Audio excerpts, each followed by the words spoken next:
ગુજરાત પોલીસે એક વિચિત્ર કેસ ઉકેલ્યો છે। બ્રેકઅપ પછી બોયફ્રેન્ડને ફસાવા બ્લાસ્ટની 21 ધમકી આપનાર યુવતીની અમદાવાદ પોલીસે ચેન્નઈથી ધરપકડ કરી છે। આ યુવતીએ એક તરફી પ્રેમને કારણે અનેક શહેરોમાં બોમ્બ બ્લાસ્ટ કરવાની ખોટી ધમકીઓ આપી। અમદાવાદ પોલીસે ચેન્નઈથી રેની નામની છોકરીની ધરપકડ કરી છે।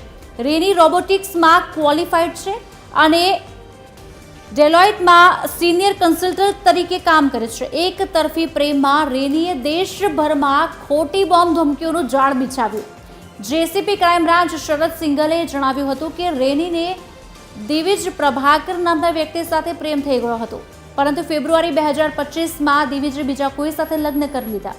બદલો લેવા માટે રેનીએ ડાર્ક વેબનો સહારો લીધો અને દિવિજ નામને અનેક નકલી ઈમેલ આઈડી બનાવી અને ધમકી ભર્યા મેલ મોકલ્યા હતા।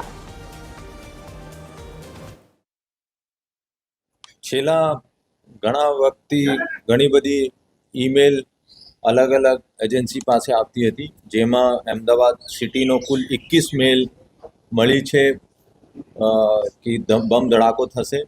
છેલ્લી મેલ સિવિલ હોસ્પિટલ ખાતે આ લેડીએ કરી હતી અને એનું નામ છે રેની જોશીલાલ, અને એને એ પણ કબૂલ્યો હતો કે આ જો પ્લેન ક્રેશ થયા છે આ એની જવાબદારી આ લે છે।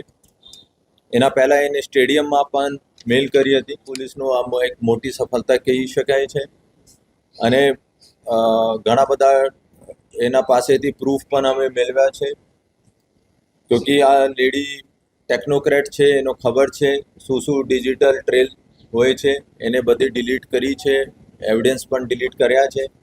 તેમ છતાં ઘણા બધા એવા એવિડન્સીસ અમે ભેગા કર્યા, જેનાથી આ જાતે હવે માની લીધું કે એને બધી મેલ્સ કરી છે।